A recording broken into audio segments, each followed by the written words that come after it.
अस्सलामु अलैकुम रहमतुल्लाहि व बरकातुहू। काफ़ी सारे सवालात आपके रह जाते हैं हमेशा, और ताख़ीर की वजह से भी आपको थोड़ी सी शिकायत होती होगी कि सारा दिन गुजर जाता है, फ्राइडे कमेंट बॉक्स भी आपको नहीं मिल पाता है, फिर संडे में भी इतना लेट हो जाता है। तो उसके लिए मैं माज़रत ख़्वाह हूँ। चंद सवालात हैं आपके जो लिए गए हैं, उनके जवाबात देने की इंशाअल्लाह कोशिश की जाएगी अल्लाह ताला से, इस दुआ के साथ कि अल्लाह ताला सही तरीक़े से बात को समझने की और समझाने की तौफ़ीक़ नसीब फ़रमाए।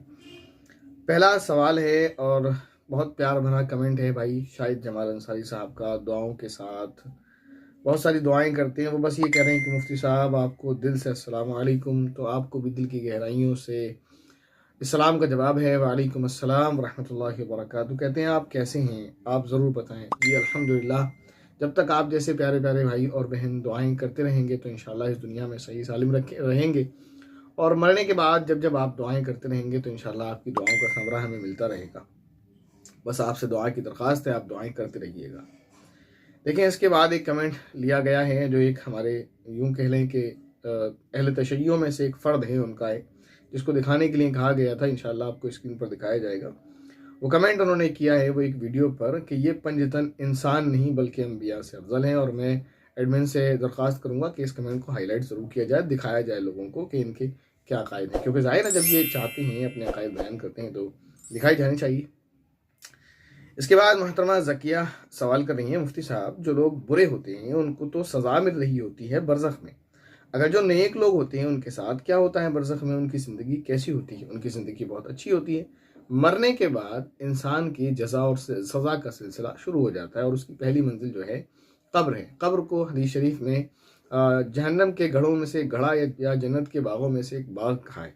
तो कब्र वो है जो है इंसान के लिए, या तो कब्र के बागों जो है जन्नत के बागों में से एक बाग है, तो उसे नेमतें, अगर उसके अमल अच्छे होते हैं तो उसको इनामात और जज़ा उसकी शुरू हो जाती है, और अगर उसके अमल बुरे होते हैं तो फिर उसका बदला और उसकी सज़ा शुरू हो जाती है। इसके बाद इनका दूसरा सवाल है, कह रही है मुफ्ती साहब कश्मीर में वालिद अपनी ज़िंदगी में ही विरासत तकसीम कर देता है बेटा बेटी दोनों को, और यहाँ पर बहुत लोग घर जमाई लाते हैं, बहुत अच्छी बात है। तो उनकी लड़की अपने हिस्से वाले ज़मीन में घर बनाकर रहती हैं, क्या ये जायज़ है? क्योंकि विरासत तो मरने के बाद ही तकसीम की जाती है। दूसरा ये कि अगर कोई वालिद अपनी ज़िंदगी में ही विरासत तकसीम करना चाहे तो क्या तकसीम कर सकते हैं? अगर उनके बेटे को ज़मीन की ज़रूरत हो घर या कारोबार वगैरह के लिए, इसका क्या हल है, क्या करना चाहिए? बहुत सारे सवालात हैं और उसका एक ही जवाब है। चंद देख लेते हैं। पहला सवाल ये है कि विरासत को बहुत सारे लोग घर जमाई लेकर आते हैं और लड़की अपने हिस्से वाली ज़मीन में घर बनाकर रहती हैं, क्या ये जायज़ है? तो जैसे जैसे सवाल है वैसी वैसी जवाब। अगर बाप ने अपने बेटी को ज़मीन दे दी है, उसको जो है हिस्सा दे दिया है जिसमें वो अपना घर बना लेती है, अब वो अगर अपने साथ अपने हस्बैंड को उस घर में रखती है तो जायज़ है, जायज़ नाजायज़ की तो बात नहीं है। लेकिन ये कश्मीर में ऐसा होता है, ये मुझे आज मालूम हुआ, लेकिन हमारे इलाके में तो इस चीज़ को बुरा समझा जाता है कि कोई इंसान घर जमाई बने। ठीक है ना? तो जैसा भी होता है, चाहे वो किराए पर मकान लेकर रहे या जैसी भी ज़िंदगी गुजारे, बहरहाल ये कि वो लड़की को विदा करके अपने घर लाता है, ना कि खुद विदा होकर जाता है। तो ये ज़ाहिर है, तो ये नाजायज़ तो नहीं है अगर बेटी अपनी ज़मीन में अपने मकान में अपने हस्बैंड को अपने साथ रखना चाहे। अब इन्होंने सवाल ये किया है, क्योंकि विरासत तो मरने के बाद ही तकसीम की जाती है, तो वालिद अपनी ज़िंदगी में जो तकसीम करता है वो विरासत की तकसीम नहीं है, बल्कि वो गिफ्ट है जो वो औलाद को देता है, हदिया है। वो औलाद का हक़ नहीं है। जब तक इंसान ज़िंदा है तो उसकी किसी भी प्रॉपर्टी पर, चाहे वो माल हो या सोना चांदी हो या ज़मीन जायदाद हो, औलाद का ना हक है ना वो दावे का हक रखते हैं। ठीक है ना? तो ना बेटे का है ना बेटी का माल है, वो जो बाप का माल है वो बाप का माल है। अगर वो फिर तकसीम करता है अपनी ज़िंदगी में तो वो विरासत नहीं बल्कि उसकी तरफ से हदिया है जो वो दे रहा है, गिफ्ट है। ठीक है ना? तो इसलिए ये जायज़ है। आपका जो इश्काल है कि विरासत मरने के बाद तकसीम होती है, तो मैंने बता दिया कि जो ज़िंदगी में बाप अपनी औलाद को तकसीम करता है वो विरासत नहीं बल्कि उसकी तरफ से गिफ्ट है। अब दूसरा सवाल ये इनका कि अगर कोई वालिद अपनी ज़िंदगी में ही विरासत तकसीम करना चाहे तो क्या तकसीम कर सकता है? तो मैंने बता दिया कि ज़िंदगी में जो तकसीम होगी वो वालिद की तरफ से गिफ्ट होगा, और उसमें शर्त यह है कि बेटा और बेटी दोनों को बराबर दिया जाए। ठीक है ना? क्योंकि वो विरासत की तकसीम नहीं, गिफ्ट है।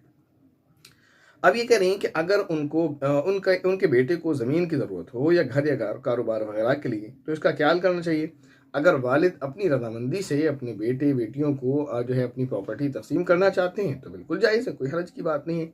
अब चाहे वो औलाद की ज़रूरत की वजह से तकसीम करते हों, या वो यानी यूँ समझ लें कि वो ये समझती हों कि इतना सारा बोझ कौन संभालेगा, मेरी इतनी सारी प्रॉपर्टी है, इतनी सारी दौलत है और मेरे इतने बच्चे हैं, तो मैं उनको तकसीम कर दूँ, मैं अपने लिए थोड़ा बहुत रखूँ जिससे मेरी ज़िंदगी सुकून से कटती रहे। तो जो भी है, बहरहाल ये कि उनकी ज़मीन है, वो जो चाहें वो करें। इसके बाद सना डोल सवाल कर रही हैं। अच्छा, डोल अजीब सा नाम है। खैर, कहती हैं बेसन में नापाक हाथ धोते वक्त बेसन की छींटें आती हैं, तो वो नापाक हैं या पाक, प्लीज़ बता दें, क्योंकि इस बात से बहुत परेशान हूँ। जब आप जो है हाथ धोते हैं वॉश बेसिन में, तो उसकी जो छींटें हैं वो ज़ाहिर है आपके हाथों पर, जैसे कि आपने कहा आती हैं, तो ज़ाहिर है कि वो नापाक हैं क्योंकि नापाक हाथ थे। लेकिन मैंने कभी ये महसूस नहीं किया हाथ धोते वक्त कि उसकी छींटें उड़ कर आती हूँ। अगर ऐसा है तो चेंज कराएं, उसके गहरे जो है अच्छी गहराई वाले आते हैं तो वो लेकर आएँ, जो क्योंकि हम जो यूज़ कर रहे हैं, इस्तेमाल कर रहे हैं, या जहाँ कहीं भी मैंने यूज़ किया है, किसी मस्जिद में या मदरसे में या किसी रिलेटिव्स के यहाँ कहीं भी, तो ये चीज़ फ़ील नहीं की मैंने कि उसकी छींटें उड़कर आती हैं, उसका अच्छा खासा गहरा प्याला उसका होता है। तो ये देख कर लाएँ, अगर वाक़ई ऐसा है कि उसमें गहराई कम है और पानी की छींटें उड़कर हाथों पर आती हैं, तो ज़ाहिर है वो जो नापाक पानी जा रहा है नीचे वही ऊपर आएगा, तो नापाक तो है ही। लेकिन उसके लिए एक ही तरीका है कि आप चेंज करें। लेकिन बहरहाल ये है कि जब आप उसको धोएँगे और जो नापाक हाथ थे आपने उसको धोया, तो पानी के साथ-साथ नापाक पानी चला गया, और कुछ छींटें अगर नापाकी की आई भी हैं हाथ पर, तो दोबारा पानी आने से वो पाक हो जाएगा।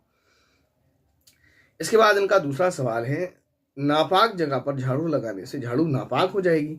तो जो जगह नापाक है उस पर झाड़ू लगाने से झाड़ू नापाक नहीं होगी। अगर जगह साफ़ है और झाड़ू में कोई नजासत, साफ़ से मुराद ये कि पेशाब वगैरह या जो भी नजासत है वो उस पर बाकी नहीं है।